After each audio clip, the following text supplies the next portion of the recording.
Goes to the lead. A sensational race going on here. Oh, and all sorts of problems. Hard to get under Peter Collins, and he's done it this time, and he's gone past Pebble.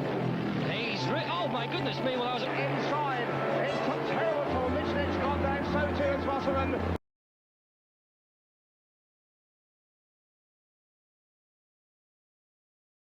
We might still have a storybook finish as far as the Danish crowd are concerned, because their pairing of Olsen and Nielsen, after a somewhat rocky start, now definitely back in with a chance of snatching this title in the very last race, because they have 20 points accumulatively so far, and 5 points in this last race. Heat 21 could take the title to Denmark. The Danes, of course, hold the world individual title through this man, Ole Olsen, who seems to be posing himself there and relaxed for Heat 21. He is the world individual champion. Of course, they are the world team champions.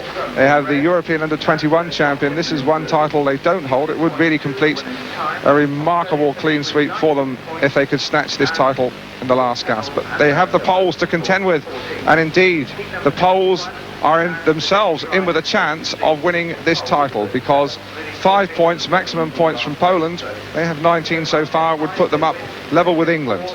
There is the score chart, the three nations to worry about: Denmark, England and Poland. The English have finished their rides, of course, 24 points. So if the Danes get first and second here, 5 points, they will snatch the title. If they get 4 points, that's a first and a third, we have a run-off between England and Denmark for the title. Poland, the opposition of the Danes in Heat 21, on 19 points, so a maximum 1-2 for them here could put them in with a run-off with England for the championship. So Heat 21 really with all kinds of possibilities. On the inside, Olsen, red. Next to him in white, Edward Jansarz, Poland. Grid 3, Hans Nielsen, blue. On the outside, Zenon Plek, yellow. Heat 21 that's going to sort out all the answers for us.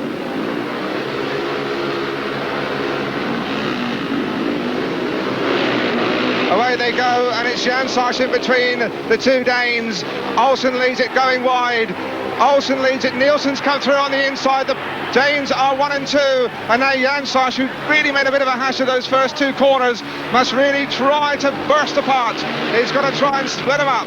Olsen leads it. Jansarz going hard around the outside as Nielsen gets into some trouble in second place.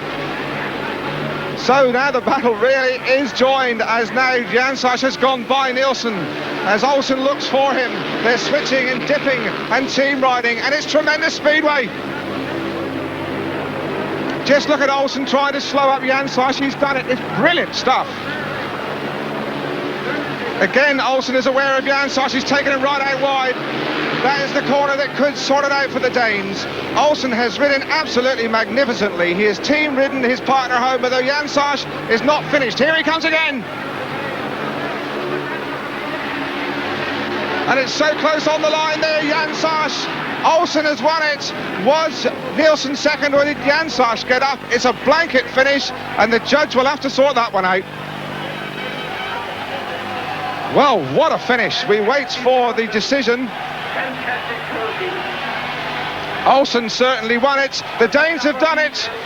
Nielsen stayed in second place. They have snatched 5 points in really the most colossal finish. England, who seem to have this title in their pocket at the halfway stage, slipping in the second half, and the Danes have got a storybook finish that only Hans Christian Andersen could have created. yes, a remarkable finish there, and the Danes coming very strong in that final heat. But there was a controversy at Vojens in Denmark, because the man who finished third officially there, Jansarz the Pole, said that he was ahead of Nielsen. Let us have a look at this in slow motion again, and let me first identify the riders for you. In the lead clearly is Olsen. On the right of your picture in second place, they say, is Nielsen, his teammate, and on the left in the white helmet is Jansarz. Now if we just edge that slowly towards the finish, Olsen definitely wins, but Jansarz, the man on the left, says he finishes second ahead of Nielsen. And if you look very closely, it's awfully difficult to tell, but he looks to me as if he actually did. Well, that was unofficial. I must say, if he had finished second, then of course the whole thing would have been squared and Denmark and England would have had to ride off. But the official result is this: Denmark winning it by just 1 point ahead of England. In third place, Poland with 20 points. Australia were fourth with 19. The United States were fifth with 14.